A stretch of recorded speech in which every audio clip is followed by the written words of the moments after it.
Bonjour tout le monde et bienvenue dans une nouvelle vidéo. Aujourd'hui je suis accompagnée de Pascal Delarue qui est psychopédagogue positive et qui va répondre aux questions que vous m'avez posées sur Instagram. Donc on va tout de suite commencer avec une première question. Est-ce que tu peux nous en dire un petit peu plus sur ton parcours, sur qu'est-ce qui t'a mené à la psychopédagogie positive? On va y revenir peut-être sur la différence entre les deux. Donc est-ce que tu peux nous expliquer un petit peu ce qui t'a mené jusque-là? Oui. Alors, bonjour à tous. Donc moi, c'est une reconversion. Ok. Donc initialement, j'ai fait des études en marketing, en communication, en commerce et j'ai travaillé dans ce domaine-là. Et puis, en fait, dès le début, dès mon entrée dans le monde du travail et dans ce domaine, je me suis pas sentie à ma place et je savais pertinemment que c'est autre chose que je voulais faire. Et donc, voilà, je me suis longuement questionnée et je suis revenue à ce qui m'intéressait depuis très longtemps, c'est-à-dire la pédagogie, et j'ai trouvé cette formation de praticien en psychopédagogie positive qui m'a totalement emballée. Et après plusieurs années de réflexion, parce que c'est pas toujours simple d'amorcer un changement, c'est sur cette formation que s'est porté mon choix. Ok, et alors pourquoi spécifiquement celle-ci, peut-être par rapport à d'autres? Parce que j'imagine que quand on fait une reconversion, on a pléthore de formations, c'est pas simple à choisir. Pourquoi celle-ci précisément? Alors ce que j'ai aimé dans cette formation, c'était déjà le fait de pouvoir travailler avec les enfants et les adolescents sur la thématique des apprentissages. Donc ça c'était, j'ai senti qu'il y avait quelque chose qui m'appelait en fait là-dessus, et tout simplement après quand tu refais un peu le fil de ton histoire, je me souviens qu'en primaire j'avais vraiment déjà ce questionnement de me dire mais pourquoi est-ce que certains élèves n'y arrivent pas, pourquoi certains instituteurs réagissent fortement, certains parents, tout ce stress autour de l'école. Et donc voilà, ça a refait sens au moment de faire le choix de cette formation. Et après, dans cette formation spécifiquement, j'ai beaucoup aimé les modules qu'il proposait. En fait, il y a différents modules et qui permettent de pas... J'avais pas envie de m'enfermer en fait dans une seule manière de faire. Et là, vraiment, il y a plusieurs propositions avec différents modules. Et donc, j'ai trouvé ça vraiment passionnant à la lecture du contenu de la formation. Et donc, je me suis lancée. Est-ce que tu peux nous en dire un petit peu plus du coup sur le métier de psychopédagogue positif? On précise aussi qu'on travaille toutes les deux dans le même cabinet en libéral depuis maintenant combien de temps? Ça fait combien de temps que tu es arrivée? Alors moi, ça fait une année. Ça fait un an. Ça y est. Ok, oui, top, bravo. Dans ce cabinet-là, tout à fait. Ok, donc on va souffler la première bougie de ce cabinet. Donc voilà, moi en tant que psychologue et toi en tant que psychopédagogue depuis un an. Donc est-ce que tu peux nous détailler un petit peu plus le rôle, les missions et là où tu travailles et quelle est ta pratique de tous les jours? Oui. Alors moi, j'accompagne des enfants, des adolescents, voire même des adultes qui rencontrent des difficultés dans le cadre des apprentissages. Ok. Et donc, je vais travailler sur une approche dite tête, cœur, corps. Donc la tête, c'est comment est-ce que j'apprends, comment fonctionne mon cerveau quand j'apprends, quelle stratégie de travail est-ce que je peux mettre en place lorsque je rencontre des difficultés, ou même lorsque je ne rencontre pas. Donc l'aspect très cognitif finalement de l'apprentissage. C'est ça, en lien par exemple avec la mémorisation, la concentration, l'organisation, etc. Le cœur, ça va plutôt concerner la gestion des émotions, la gestion du stress, l'estime de soi, les étiquettes qu'on nous colle quand on n'est pas très bon à l'école, les croyances qui en découlent. Sacré sujet. Voilà, et donc c'est vraiment finalement une part assez importante lorsqu'on rencontre des difficultés scolaires, cette partie-là. Et pour finir, le corps, ce sont mes besoins physiologiques, sommeil, sport, le temps d'écran. Aujourd'hui, on en parle de plus en plus. Tout à fait. Et finalement, ça intervient aussi beaucoup dans les apprentissages, parce que si je manque profondément de sommeil plusieurs nuits de suite, on sait maintenant qu'il y a des répercussions sur mes notes. Clairement, oui. Puis même sur le temps d'écran, on a beaucoup déjà discuté, même sur la chaîne, il y avait des professionnels qui étaient intervenus sur ce sujet, mais c'est vrai que c'est en fonction aussi du contexte, j'imagine. Tu rencontres donc les parents dans un premier temps, avec l'enfant? Oui. Alors la première séance se fait avec les parents et l'enfant, et à ce moment-là, on pose vraiment tout un tas de questions très en lien avec l'école et devoirs, mais pas que. Comme je dis, le sommeil, le temps d'écran, et puis même à l'école, comment ça se passe? Est-ce que tu as des amis? Comment ça se passe avec tes professeurs? Pour vraiment essayer de comprendre l'origine du problème. Parce que finalement, imaginons j'ai un problème de mémorisation, l'origine n'est pas toujours le même. Ah bah tout à fait, voilà. Complètement. Je peux manquer de sommeil, être dans un stress intense qui fait que ça rentre pas dans ma tête, ou je peux manquer de stratégie d'apprentissage. Les raisons peuvent être totalement différentes. Et donc c'est ça qu'on essaye de creuser pendant la première séance notamment. Ok, et donc une fois qu'on a potentiellement, parce que j'imagine que c'est beaucoup d'hypothèses finalement, oui. Identifié possiblement l'origine de la difficulté, il y a des méthodes du coup qui sont, c'est un programme que tu proposes avec des objectifs, un temps de séance délimité, un nombre peut-être? Alors déjà, s'il y a d'autres suivis avec d'autres professionnels, je vais demander les bilans pour essayer de compléter les informations transmises par la famille. Oui. Il y a aussi mes observations. Et ensuite, la séance suivante, généralement, je demande à ce qu'on m'amène les contrôles. Okay. Et ça a l'air tout bête comme ça. Et ça permet vraiment, mais sans pression. Hein. Oui, je précise, parce que des fois, je rassure les jeunes en leur disant c'est pas, je suis pas là pour dire c'est bien, c'est pas bien. Au contraire, justement, c'est même pour dézoomer et avoir un autre rapport à la note aussi. Hein. Ça, c'est quelque chose sur lequel j'insiste beaucoup au cabinet, même avec les parents. On est beaucoup dans le... de manière générale, hein, on croit que c'est juste bien ou pas bien, point barre. Alors qu'en fait, le but, c'est de savoir où j'en suis dans mon apprentissage et qu'est-ce qui a fonctionné. Parce qu'il y a des choses qui ont fonctionné, même quand j'ai un 9 sur 20. J'ai réussi, j'ai eu 9 points. Donc, qu'est-ce que j'ai mis en place pour que ça fonctionne? Ah oui, ok. Et donc, sur les 11 points qui ont moins fonctionné, on va creuser aussi. Mais on valorise toujours aussi. Parfois, ça arrive aussi que je vais reposer toutes les questions et l'élève, l'enfant, sait répondre à toutes les questions. Donc là, on peut creuser sur d'autres choses. Est-ce que c'est le stress qui t'a empêché de te souvenir?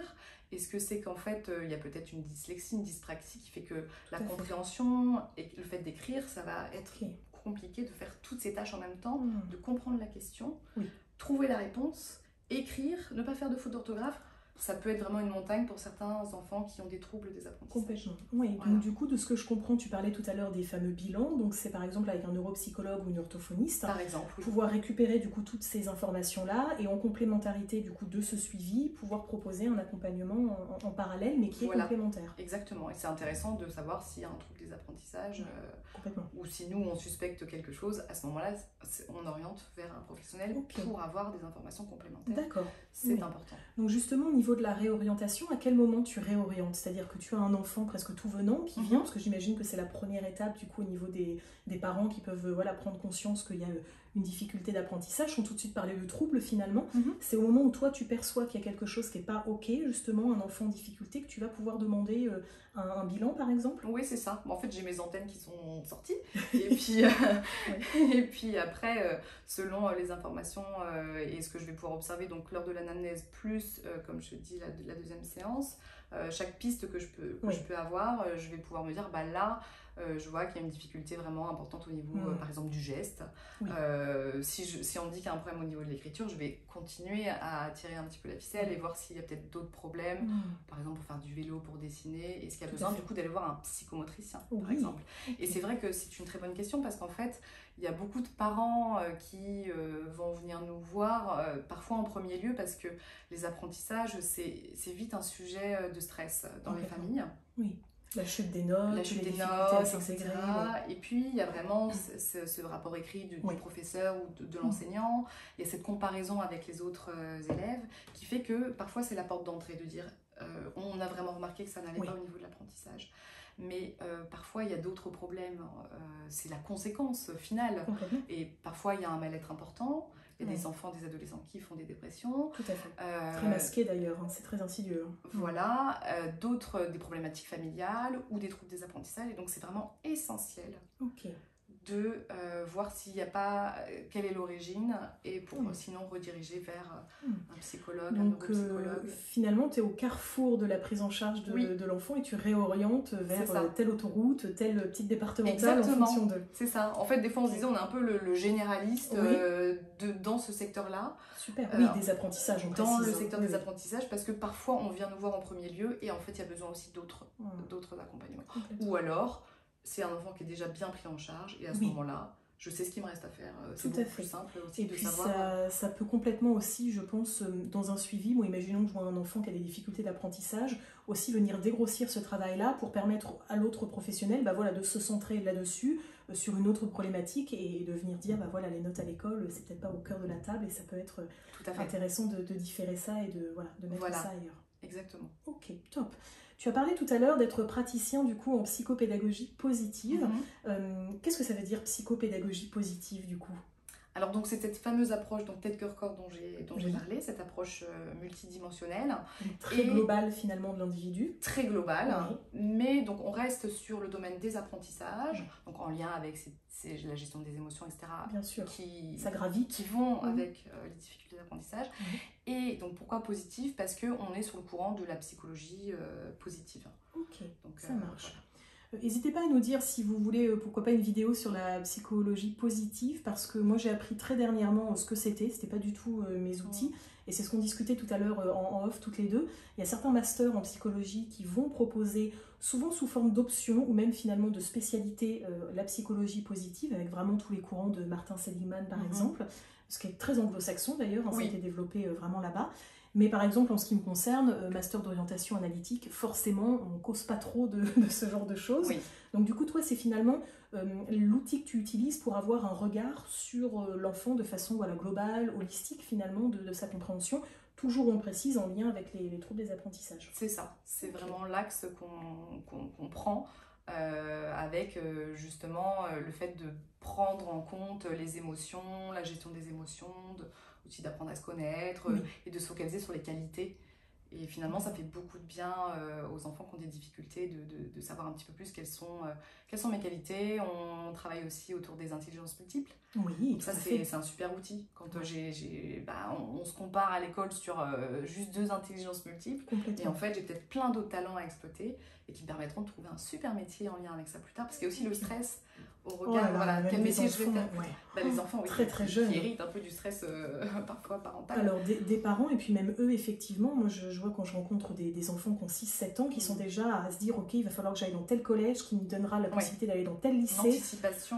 Oh là là, et enfin vraiment, et je trouve que, alors je sais pas si c'est positif ou pas, ça justement, mais de mon temps, et pourtant je suis pas bien vieille, mais il y avait effectivement un peu plus peut-être de légèreté et de fluidité dans ce parcours-là, alors que maintenant effectivement il y a les notes, il y a les appréciations, là il y a eu effectivement toute la puissance de Parcoursup, donc pour les jeunes qui se disent ok, il faut que j'ai telle option, ça si jamais... encore plus la pression. Oh là là, c'est une catastrophe. Donc d'ailleurs j'aimerais bien avoir ton avis sur le système éducatif actuel. Qu'est-ce que tu en penses toi des notations, des appréciations, de comment ça se passe actuellement? De comment ça se passe actuellement? Oh, je pense qu'on peut mieux faire.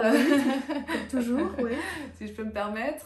Je pense qu'il y a pas mal de choses qu'on pourrait vraiment faire évoluer, qui fonctionne plus complètement. Pour moi, le système éducatif tel qu'il est fait aujourd'hui, il place l'élève dans une certaine forme de passivité. Tu es assis sur ta chaise quasiment toute la journée. De temps en temps, tu fais un exercice, donc il y a quand même une production, mais ça reste assez minime. En France, il faut aussi dire que après, quand je suis à la maison, on ne donne pas énormément de petites responsabilités en lien avec l'âge. Bien sûr. Ce qui fait que ça peut parfois aussi... on est un peu dans cette passivité, alors que justement, ce qui est de plus en plus prouvé, même les chercheurs en neurosciences, le fait d'être proactif, Tout à fait. De prendre les choses en main, c'est moi et je peux, et puis je suis capable. C'est ça le message final, c'est je suis capable. Donc, il est fait d'une certaine manière à ce que, et puis si je rentre pas dans le moule, c'est très compliqué. C'est vraiment source de souffrance, mais une réelle souffrance pour de nombreux enfants, adolescents et jeunes adultes. Et c'est terrible. Et moi, ce qui me chagrine, c'est que il y a quand même plein de pédagogies alternatives, différenciées qui existent. Et on a eu quand même de plus en plus de retours là dernièrement, on le sait, il y a eu des travaux, il y a eu même des scientifiques qui se sont penchés par exemple sur la pédagogie Maria Montessori. On voit de plus en plus tous les bénéfices de ces pédagogies-là, et je trouve qu'on a encore beaucoup de mal à venir les insérer dans l'éducation nationale. On n'est pas obligé de tout prendre à la lettre. Complètement. Mais on peut piocher de tout ça, dans tout ce qui est censé et bien fait et qui fonctionne. Et ce serait vraiment intéressant. Il y a des instituts et il y a des professeurs qui se battent pour le faire à leur échelle. Mais c'est dommage parce que du coup, ça demande beaucoup d'énergie à une petite échelle. Alors que si ça vient du haut, c'est quand même beaucoup plus facile. Et je pense que aussi dans la formation des instituteurs, des professeurs, il faudrait davantage un pan sur apprendre à apprendre. Oui. Voilà, un peu peut-être de psychopédagogie positive, le développement de l'enfant aussi, ça peut être intéressant. Voilà, aussi. Oui. Et autre chose qui me semble aussi assez évident, c'est le fait d'avoir un minimum de connaissances sur les troubles des apprentissages, etc. Parce que forcément, moi je n'ai pas du tout la pierre... c'est pas aux instits, hein, je pense qu'il faut que ça remonte un peu plus haut en fait, et dans la formation. Parce qu'ils font déjà tellement... Voilà, on va pas te dire comment ça tu t'es pas renseigné, enfin voilà. C'est très culpabilisateur. Voilà, c'est très... c'est pas la peine d'en venir. Il y en a qui le font certes, voilà, mais c'est pas obligatoire de le faire parce qu'on n'a pas toujours le temps. Mais ce serait très intéressant que ce soit déjà dans la formation des professeurs, et ça... voilà, permettrait peut-être d'éviter parfois certaines réflexions sur la motivation, le manque du travail de certains élèves, et la mise en place des PAP. Oui, justement, les projets d'accompagnement qui sont si compliqués, alors que voilà, c'est assez rapide à faire, mine de rien, mais à mettre en application, il y a vraiment un gap en fait entre le moment où on a le papier entre les mains et le moment où progressivement il y a quelque chose qui peut en découler de positif pour l'enfant. C'est effectivement compliqué. Je reviendrai dans une vidéo à la rentrée qui est la grosse vidéo, hein. C'est un sacré projet que j'ai justement sur le système éducatif, où ce sera quelque chose de très personnel parce que j'en ai malheureusement fait les frais de façon très négative, avec beaucoup de pression de la part des instituteurs. Il fallait voilà, absolument toujours avoir plus de 12 parce que sinon en fait on n'est pas si bien que ça, parce que 10 c'est la moyenne, donc on est un peu plus au-dessus. Et puis à aucun moment de se questionner sur peut-être qu'il y a une hypersensibilité, peut-être qu'il y a une difficulté de gestion émotionnelle, peut-être qu'il y a un traumatisme qui fait que les apprentissages sont bloqués aussi, et qu'une autre façon d'apprendre est possible. Et moi je m'en suis rendu compte quand à un moment donné c'est la maman d'une voisine qui m'a dit mais en fait regarde ton exercice de maths, si tu le prends comme ça et que tu switches là, et là le déclic total. C'est tout bête parfois. Mais c'est ça, juste une autre façon de voir, une autre mise en application, hors du stress, hors du système éducatif d'une classe complètement fermée où on est, comme tu le dis, vissé sur une chaise de 8h du matin à 17h le soir. C'est quand même assez compliqué. Donc je reviendrai là-dessus avec un filtre un peu personnel, mais aussi évidemment en appuyant tout ça de théorie et aussi de retour d'expérience d'autres professionnels. Quelle différence du coup tu fais entre toi, ta pratique, et celle par exemple d'un psychologue, spécialisé ou non d'ailleurs dans les troubles des apprentissages? Alors, nous du coup, on va déjà être sur ce courant plutôt de la pédagogie et de la psychologie positive, donc ça va être dans ce champ-là, et on va pas être sur un champ large de la psychologie, comme un psychologue qui va vraiment être formé de manière large à différentes pathologies. Exactement. Et donc si pathologie, comme je le disais, ça dépend peut-être où se situe le curseur, j'ai envie de dire. C'est pour ça que lors de l'anamnèse, on va poser ces questions de depuis combien de temps ça dure, quelle est l'intensité, la fréquence, et si c'est trop important, on va dire, il y a une différence entre je manque un petit peu d'estime de soi et là c'est plutôt quand même une véritable problématique à traiter, sous-jacente à des traumas, des choses comme ça. Voilà, et à ce moment-là, c'est important de pouvoir rediriger, problème familial, addiction, etc. C'est important de pouvoir... Ce qui est aussi la différence entre un élève qui, parce qu'il a eu une mauvaise note, va avoir un coup de mou, et l'élève qui va totalement s'effondrer, qui est en dépression, où là il y a besoin d'un accompagnement. Voilà, et moi s'il est en dépression, je ne vais pas pouvoir faire grand-chose, parce que vu que moi mon métier c'est beaucoup de transmettre des outils qu'il va falloir mettre à la maison, il faut quand même avoir une disponibilité qui ne sera pas ok si dépression il y a, donc là je vais réorienter vers un psychologue. Et après, le neuropsychologue, il est habilité à faire passer des tests. Tout à fait. Ou certains psychologues, etc. Nous, on n'a pas cette casquette, non. Donc c'est ça aussi comme une différence importante. Donc je dirais vraiment, nous, on n'est pas sur la psychologie en sens large et on n'est pas habilité à faire passer des tests. Est-ce que du coup il y a un lien entre justement la psychologie positive et les outils que tu peux transmettre avec une certaine méthode et des choses à mettre en place, et le coaching du coup?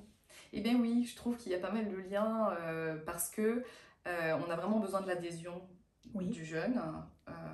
Moi, un jeune qui vient et qui n'a pas du tout envie d'être là. Oui, donc la motivation, tout ça. Voilà. Alors après, on peut travailler la motivation, mais dans ce cas-là, je vais aller plutôt sur l'estime de soi pour commencer. Et après, au moment où il doit mettre en place des choses, on ne peut pas attendre un changement sans changement. Donc il va falloir mettre en place des outils à la maison. Donc, il y a vraiment une notion de coaching où il faut quand même faire adhérer l'élève, lui donner envie de le remettre en place à la maison derrière pour qu'il puisse ensuite progresser. Oui. Donc de ce que je comprends, tu es en lien évidemment avec la personne consultante, donc l'enfant, l'ado. On reviendra peut-être sur cette partie d'adulte parce que c'est pas tombé dans l'oreille d'une sourde. Oui. Mais du coup avec les parents aussi, les instituteurs, j'imagine, tu parlais tout à l'heure du projet d'accompagnement personnalisé par exemple, et les autres professionnels. Donc vraiment c'est effectivement tu as un œil un peu partout, tu vois, sur l'accompagnement de la personne. Oui, c'est très important de travailler en réseau. Oui, voilà, c'est le mot que je cherchais. C'est hyper important, voilà. Et s'il y a une mise en place de PAP, on peut donner des recommandations parce qu'on a nos observations et d'autres professionnels le font aussi, donc c'est super. Grâce à toutes ces observations, ça permet de proposer le meilleur accompagnement possible à l'école, et aussi inclure les parents, c'est très important.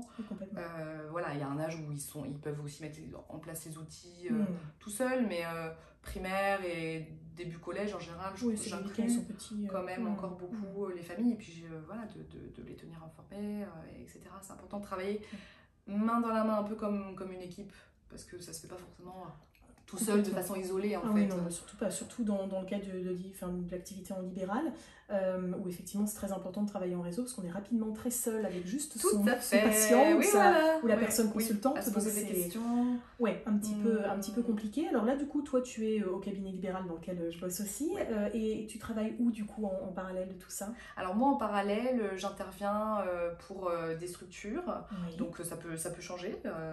Donc là en ce moment, j'interviens pour un centre social, pour une association, et je peux aussi intervenir dans le cadre pour des écoles, etc. Et ce qui permet aussi de diffuser ces outils un peu plus largement. Et ça me tient beaucoup à cœur de travailler aussi dans d'autres, par d'autres biais, parce que tout le monde ne peut pas s'offrir un accompagnement. On est bien d'accord. On est bien d'accord, donc c'est hyper important pour moi de travailler aussi, et puis aussi dans du collectif. D'amener une compréhension aussi de ce qu'est la psychopédagogie positive, parce que j'en avais pas entendu parler avant que tu intègres le cabinet. Et c'est vrai que c'est intéressant aussi tu parlais de curseur tout à l'heure, mais d'emmener le curseur ailleurs et de pas toujours être jusqu'au boutiste dans telle ou telle approche parce qu'on connaît et parce qu'on sait que ça peut fonctionner et que c'est comme ça depuis des années qu'on fonctionne, et d'amener aussi autre chose vers de nouveaux métiers qui sont en train de se créer. Et encore une fois, je pense que c'est un métier d'avenir, au sens où les troubles des apprentissages sont malheureusement de plus en plus récurrents dans le panel des élèves qui viennent consulter. Ça va permettre aussi, je pense, de désengorger aussi pas mal de cabinets professionnels. On parlait tout à l'heure de l'orthophonie, mais qui ont des listes d'attente longues comme le bras, et encore, de très grands bras. Oui, voilà, pareil, les psychomotriciens qui à certains moments peuvent avoir des difficultés à accueillir. Pareil pour certains psychologues qui effectivement sont spécialisés, par exemple en neuropsychologie ou dans des troubles des apprentissages, etc. Ça peut être à mon sens complètement complémentaire.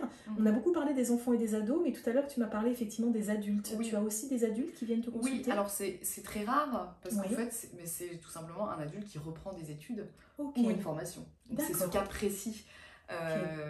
Donc forcément je peux, en plus il arrive, on a toutes ces croyances maintenant j'arrive plus à retenir, c'est pas comme avant, comme quand j'étais à l'école, ou alors il y a les peurs de l'école qui reviennent, etc.